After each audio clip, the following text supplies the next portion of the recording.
ஓம் சக்தி பராசக்தி. அன்பு பக்தர்களுக்கு வணக்கம். இந்த வருஷத்தில் புரட்டாசி மாதத்தில் அதுவும் புரட்டாசி நாராயணனுக்கு உகந்த நாளாகவும் அப்பா சிவபெருமானுக்கு உகந்த நாளாகவும் இந்த சனி பிரதோஷம் அமையுது. சனிக்கிழமை வர பிரதோஷம் மிக மிக மிக சிறப்பான விசேஷமான பிரதோஷம். இந்த பிரதோஷத்தில் கலந்துக்கிட்டா என்னென்ன நன்மைகள் என்னென்ன தீமைகள் விலகும், என்னென்ன நன்மைகள் கிட்டும் நமக்கு அப்படின்னா, முன்னோர்கள் சாபங்கள் இருந்தால் அந்த பிரதோஷ வழிபாட்டில் கலந்துக்கிட்டா கண்டிப்பாக அந்த சாப நிவர்த்தி ஆகும். அதுபோல் நம்மளோட வாழ்க்கையில் எத்தனையோ ஜென்மங்கள் நாம் எடுத்து வந்திருப்போம். அந்த ஜென்மங்களில் நம்ம கர்ம வினை அகலாமல் நம்ம மறுபடியும் பிறப்பெடுத்து நம்ம வாழ்க்கையில் நம்ம பணம் காசு இருந்தாலுமே தீராத பிரச்சனைகள், தீராத துன்பங்கள், சிலருக்கு நோய் நொடிகள், பணம் இருந்தாலும் அந்த நோய் நல்லா இல்லை அப்படிங்கிற மாதிரி அனைத்து பிரச்சனைகளுமே கண்டிப்பாக நீங்கும். தீராத பாவங்கள் இதெல்லாம் இந்த பிரதோஷ காலத்தில் நாம் கலந்துக்கணும், பூஜையில் கலந்துக்கணும். கோயிலுக்கு போய் பூஜையில் கலந்துக்கிட்டா கண்டிப்பாக அந்த பிரச்சனைகள் தீரும். இப்போ பாவங்கள் ஒருத்தருக்கு கர்ம வினைகள் இருக்குது, முன்னோர்கள் சாபங்கள் இருக்குது அப்படின்னா 1000 ரூபாய் 10,000 ரூபாய் 50,000 ரூபாய் செலவு பண்ணி ஏதோ ஒரு பூஜையை பண்ணுறதை விட இந்த பிரதோஷ வழிபாட்டில் 9 வாரம் நீங்கள் விடாமல் கலந்துக்கணும்.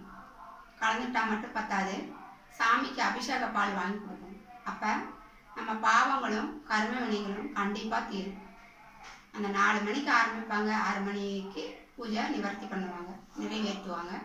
அந்த 4 மணிக்கு நம்ம பூஜைக்கு போனால் எப்பயுமே அபிஷேகம் ஆரம்பிக்கிறதுக்கு முன்னாடி போய் அபிஷேகத்துக்கு நம்ம பால், பாவங்கள் விலகணும், முன்னோர்கள் கர்ம வினைகள் பாவங்கள் கர்மாக்கள் விலகணும், சாப நிவர்த்தி ஆகணும், இந்த மாதிரி விஷயங்கள்லாம் இருக்கும். அதனால் நம்ம குடும்பத்தில் பல பிரச்சனைகள் நம்மளை தாக்கிட்டு இருக்கும், தீரவே தீராது. அப்படி தீராத பிரச்சனைக்கும் இந்த பிரதோஷ வழிபாடு கண்டிப்பாக நம்மளுக்கு தீர்த்து கொடுக்கும். நம்பிக்கையோட நீங்கள் அந்த பிரதோஷ காலத்தில் போய் சாமிக்கு பால் வாங்கி கொடுத்து பூஜையில் கலந்துக்குங்க, கண்டிப்பாக நிவர்த்தி ஆகும்.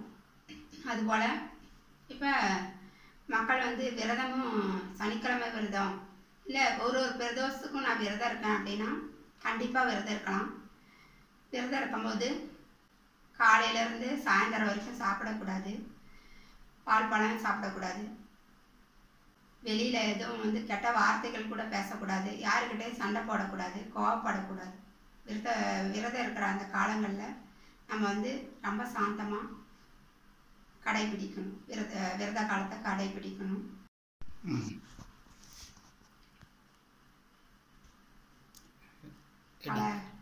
இந்த மாதிரி பல விஷயங்கள், பல பிரச்சனைகளுக்கு நம்ம சாமி பூஜையில் கலந்துட்டு பிரதோஷ பூஜையில் கலந்துக்கிட்டு வழிபாடு செஞ்சுட்டு வந்தால் கண்டிப்பாக நம்ம இப்போ என்னென்ன பிரச்சனைகள் இருக்குதோ அனைத்தும் கர்மாக்கள் எல்லாம் விலகும். கர்மாக்கள் விலகினாவே நம்ம வீட்டில் எந்த பிரச்சனையும் வராது, கெட்டது நடக்காது, நல்லா இருக்கும் வாழ்க்கையில்.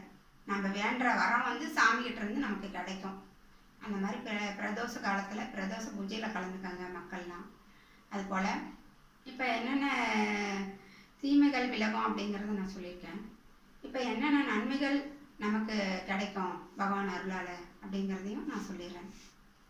என்னென்னா, இப்போ திருமண தடைகள், நிறைய பேர் திருமண தடைகள் இருக்குது. திருமணமே எத்தனை வாரம்னு பார்த்தாலும் அமைய மாட்டேங்குது. அப்படிங்கும்போது அதுக்கு ஒரு 5 பிரதோஷத்துக்கு கண்டிப்பாக சுவாமிக்கு தேன், சந்தனம், குங்குமம், இப்படி பூக்கள், நறுமணம் நிறைந்த பூக்கள் இது மாதிரி சுவாமிக்கு வாங்கி கொடுங்க.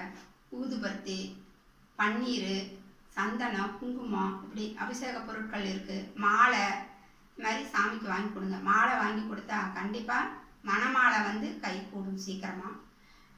அதனால் பிரதோஷத்துக்கு நெய் விளக்கேற்றி வழிபாடு செய்யுங்க. கண்டிப்பாக நெய் விளக்கேற்றி வழிபாடு செய்யும்போது அந்த பொருட்கள்லாம் சாமிக்கு வாங்கி கொடுத்து பூஜைக்கு நீங்கள் கலந்துக்கங்க. கண்டிப்பாக உங்களோட குழந்தைங்களுக்கு சீக்கிரமாக வரன் அமைஞ்சிடும். அதுபோல் இப்போ ஒருத்தருக்கு வீடு கட்டுற பாக்கியம் இருக்குது, நான் வீடு இல்லை இடமோ வீடோ வாங்கலாம் அப்படின்னு இருக்கேன். ஆனால் எனக்கு எந்த இடத்துல போய் பார்த்தாலும் எனக்கு மனசுக்கு திருப்தியாகவே எனக்கு இல்லை. அப்படிங்கும்போது அதுபோல் பிரதோஷ பூஜையில் கலந்துக்கங்க. கண்டிப்பாக சாமிக்கு வந்து பால் வாங்கி கொடுங்க. வீடு கட்டுறதுக்கு பால் வாங்கி கொடுங்க. சாமிக்கு அபிஷேக பால் வாங்கி கொடுங்க. திருநீர் வாங்கி கொடுங்க. பன்னீர் வாங்கி கொடுங்க.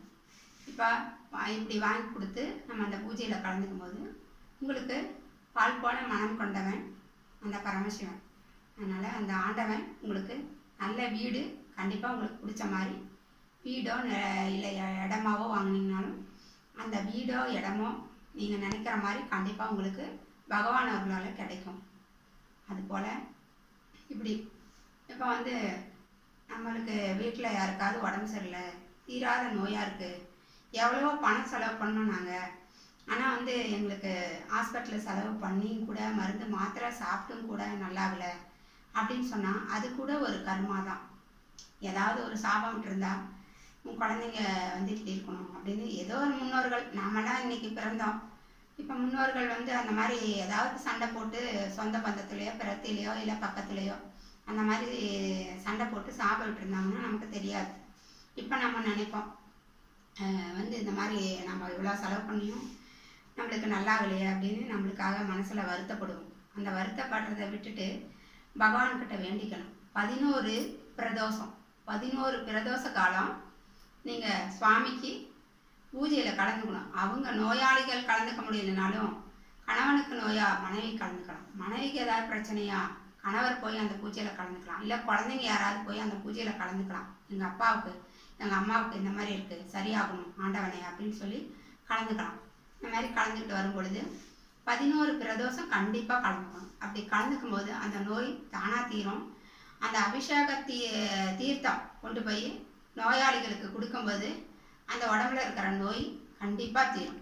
தீராத மருத்துவத்தால் தீராத நோய் ஆண்டவனோட தீர்த்தத்தால் கண்டிப்பாக தீரும். ஆழ்கடலை சிவபெருமான் வந்து தேவர்களெல்லாம் காப்பாற்றுறதுக்காக தொண்டையில் தன்னோட தொண்டையில் வந்து விஷத்தை அப்படி நிறுத்திக்கிட்டார். மக்களுக்கு அவருக்கு சாப்பிட்டுட்டாரு. அவர் சாப்பிட்டு அப்படியே தொண்டையில் அப்படியே நிறுத்திட்டார். அம்மா வந்து நிறுத்திட்டாங்க. சிவபெருமான் ஏற்றுக்கிட்டாரு. அத்தனை விஷயத்தையும் அவரே அருந்திட்டார். தேவர்களை காப்பாற்றணும், மக்களை எல்லாரையும் நல்லா பார்த்துக்கணும், நம்ம அவங்களெல்லாம் காப்பாற்றணும்னு சொல்லிட்டு நிறுத்திட்டார். அவர் வந்து சாப்பிட்டாரு. அம்பாள் வந்து அதை கழுத்தில் கை வச்சு நிறுத்திட்டாங்க. அப்படி அந்த காலத்தில் தான் வந்து பிரதோஷ வழிபாடு தேவர்களை எல்லாம் கலந்துக்கிட்டு அந்த பிரதோஷம் இன்றைக்கும் பிரதோஷ வழிபாட்டில் எல்லா தேவர்களும் வந்து ஒவ்வொரு பிரதோஷத்துலேயும் கலந்துக்குவாங்க. நம்ம பார்க்க முடியலனாலும் அவங்க கலந்துக்கிறாங்க, நம்ம பார்க்குறோம். நம்ம அந்த இடத்துல இருக்கிறோம் போது அந்த சக்திகள், அந்த பிரபஞ்சங்கள், அந்த கடவுளோட எல்லா கடவுளும் இருக்கிற இடத்துல நம்மளும் பூஜையில் கலந்துக்கும் போது நம்மளுக்கும் அந்த பாக்கியம் கிடைக்கும்.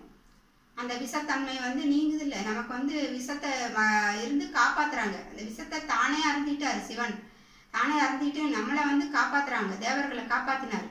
அப்படிப்பட்ட அந்த பிரதோஷ காலத்தில் நம்ம வந்து பிரதோஷத்தில் கலந்துக்கிட்டு எம்பெருமானை கும்பிட்டு வரும்பொழுது நம்ம வேண்டியிருந்த அவர் கண்டிப்பாக கொடுப்பாரு. அதனால் எல்லாரும் பிரதோஷ கால வழிபாட்டை நீங்கள் வந்து பிரதோஷ பூஜையில் கலந்துக்கங்க. என்னென்ன பிரச்சனைகள் இருக்குதோ அதுக்கு அம்மா நான் சொல்லியிருக்கேன், இத்தனை வாரம் போகணும், இத்தனை பூஜையில் கலந்துக்கணும்னு நம்பிக்கையோடு நீங்கள் கலந்துக்கிட்டு பூஜையில் கலந்துக்கிட்டு உங்களுடைய வேண்டுதலை வந்து உங்களுக்கு நிறைவேற்றி தருவார் பகவான். அம்பாள் அம்மையப்பராக இருந்த அந்த அம்மையப்பர் உங்களுக்கு கண்டிப்பாக அருள் புரிவார். கண்டிப்பாக கலந்துக்கங்க. சனிக்கிழமை பிரதோஷம் ரொம்ப சிறந்தது. அந்த பிரதோஷத்தில் சனிக்கிழமை பிரதோஷத்துக்கு கலந்துக்கிட்டிங்கன்னா கண்டிப்பாக ஒரு வருஷத்துக்கு நீங்கள் கோவிலுக்கு போய் பிரதோஷத்தில் கலந்துக்கிட்ட பூஜைக்கு உண்டான பலன், அவரை வணங்கின பலன் வந்து உங்களுக்கு கிடைக்கும். கண்டிப்பாக எல்லாரும் பிரதோஷ வழிபாடு செய்யுங்க. கண்டிப்பாக நடக்கும். மக்கள் அனைவருக்கும் நன்றி. ஓம் சக்தி கராஷ்.